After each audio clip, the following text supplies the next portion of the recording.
తనని అక్రమంగా అరెస్టు చేసి స్టేషన్లో నిర్బంధించిన సీఐలు గంగా వెంకటేశ్వరరావు, వంశీధర్, ఎస్ఐ మధు పవన్లని కంటెంప్ట్ ఆఫ్ కోర్టు కింద హైకోర్టు నోటీసులు ఇచ్చిందని అంబటి రాంబాబు వెల్లడించారు. గుంటూరు జిల్లా వైఎస్ఆర్సీపీ కార్యాలయంలో ఆయన లీగల్ సెల్ తో కలిసి మీడియాతో మాట్లాడారు.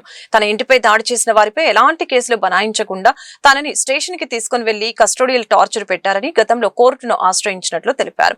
7 సంవత్సరాలలోపు సెక్షన్లు ఉన్న కేసులలో స్టేషన్ బెయిల్ ఇచ్చి పంపాలన్న సుప్రీంకోర్టు, హైకోర్టు నిబంధనల్ని తుంగలో తొక్కి తనని అక్రమంగా నిర్బంధించి స్టేషన్ లో టార్చర్ చేశారని వెల్లడించారు. ఈ విషయంపై హైకోర్టును ఆశ్రయించగా ఈ నెల 30లోగా వివరణ ఇవ్వాలని వారికి హైకోర్టు నోటీసులు ఇచ్చిందని తెలిపారు. మాజీ మంత్రి, మాజీ ఎమ్మెల్యేను 70 సంవత్సరాలు గల నన్ను లాకప్ లో వేసి 24 గంటలు ఉంచారు.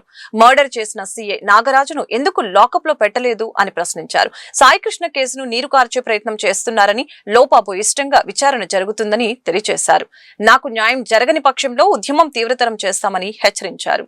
కోర్టు వారు నోటీసులు ఇచ్చారు కంటెంప్ట్ మీద, దీనికి మీరు సమాధానం చెప్పండి అని నోటీస్ ఇచ్చారు.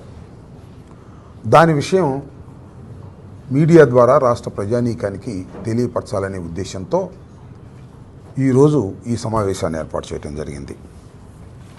మీ అందరికీ గుర్తుండే ఉంటుంది, జనవరి 31వ తారీఖున మా ఇంటి మీద దాడి చేసి నా మీద అదే రోజున 2 కేసులు రిజిస్టర్ చేసి నల్లపాడు పోలీస్ స్టేషన్లో, వాటి క్రైమ్ నెంబర్స్ ఏమిటంటే 76 ఆఫ్ 26 అలాగే 75 ఆఫ్ 26 ఈ 2 కూడా రిజిస్టర్ చేసి దాడి జరిగిన తర్వాత నన్ను అరెస్ట్ చేశారు. అరెస్ట్ చేసి 24 గంటల సేపు పోలీసు లాకప్లో పెట్టి తర్వాత నన్ను కోర్టులో ప్రొడ్యూస్ చేశారు. తర్వాత కోర్టు వారు రిమాండ్కి పంపించారు. ఆ తర్వాత జరిగిన పరిణామాల్లో 18 రోజుల పాటు నేను రాజమండ్రి సెంట్రల్ జైల్లో ఉండటం జరిగింది. ఇది చట్ట వ్యతిరేకమైన చర్య. ఈ కేసుల్లో నన్ను 18 రోజుల పాటు జైల్లో ఉంచవలసిన అవసరం లేదని, కోర్టులో ప్రొడ్యూస్ చేయవలసిన అవసరం అంతకంటే లేదని